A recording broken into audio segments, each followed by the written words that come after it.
Thompson, où vous avez ici une étude aussi brillante et aussi vigoureuse que celle de Quigley concernant The Anglo-American Establishment. J'aimerais peut-être aussi dire un autre mot de cet ouvrage français, Jacques Bordiot, Une main cachée dirige, qui nous permet de voir davantage ce qui se passe sur le plan européen, sur le plan asiatique et sur le plan de l'Europe de l'Est.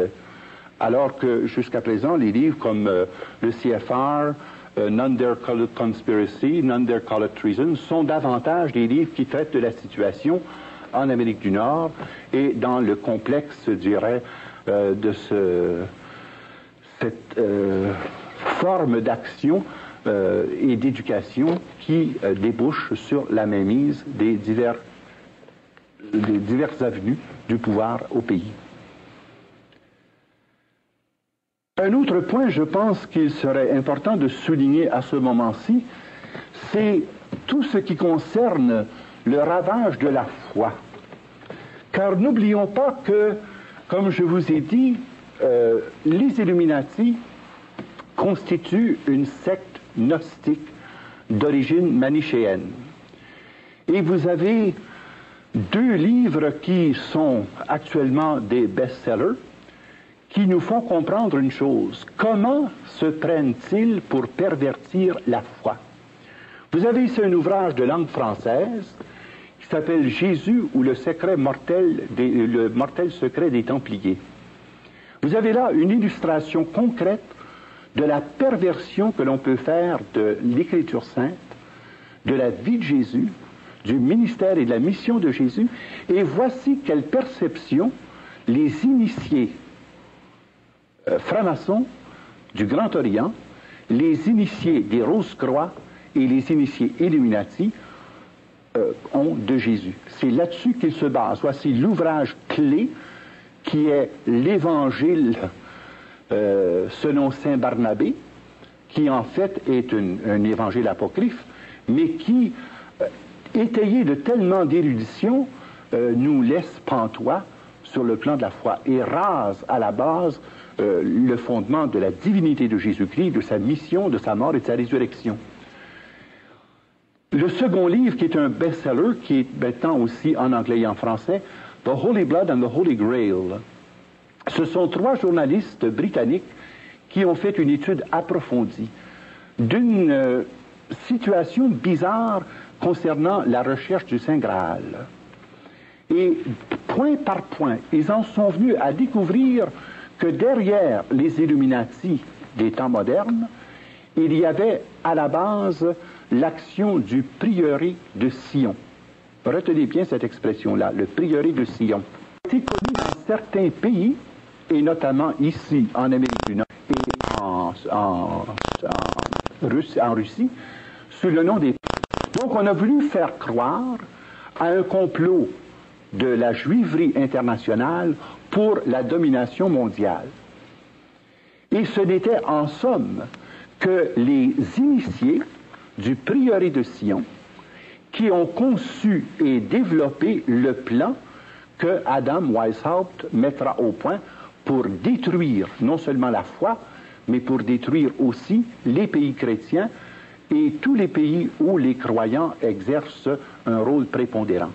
Devant une telle attaque, Père Régimbald, quelle place faites-vous à l'espérance? La première place. Parce que, voyez-vous, il ne faut jamais oublier une chose. Lorsque le prince des ténèbres se démène et se dévoile comme il le fait aujourd'hui, c'est parce que son heure de défaite n'est pas loin. Habituellement, lorsque Satan se déchaîne et qu'il est obligé de se manifester avec tant de puissance, c'est que l'Esprit Saint est à l'œuvre. Et si je parle de ces questions-là présentement, c'est précisément parce que l'heure est venue de faire la lumière du Christ pour projeter cette lumière dans les œuvres de ténèbres des Illuminati. Si nous pouvons parler comme nous le faisons, sans crainte et sans peur, c'est parce que l'espérance nous habite. Jésus est venu apporter au monde la lumière qui sauve. Et c'est Jésus qui est le sauveur du monde. C'est Jésus qui est le rédempteur de l'homme. C'est encore Jésus qui est la réponse à l'attente universelle des nations et des peuples. Et les solutions de paix mondiale ne sont possibles qu'en passant par Jésus, à travers Jésus et en Jésus. Alors tous ces plans qui paraissent absolument extraordinairement inébranlables n'ont pas plus de puissance que les ténèbres devant la lumière. Si profonde que soit la nuit, il suffit d'un rayon de soleil pour chasser la noirceur. Si je parle de ces questions, ce n'est pas pour créer de la panique. Ce n'est encore moins pour créer le découragement. Nous avons la force d'être les enfants de lumière parce que nous sommes les serviteurs de la lumière du monde qui est le Christ, le Verbe incarné. Et notre mission à nous, c'est de dire la vérité qui rend libre. Et là, je m'adresse à vous, chers auditeurs, qui m'écoutez. Vous pensez peut-être que nous sommes confrontés à des forces si gigantesques que nous sommes réduits à l'impuissance. Le mal n'a pas plus de force pour le mal que ne le laissent faire les gens de bien qui sont indifférents. Si je vous ai donné ces quelques informations, c'est pour vous permettre d'avoir la lumière nécessaire et la sagesse nécessaire pour exercer avec discernement et exactitude votre rôle d'évangélisation dans le monde d'aujourd'hui.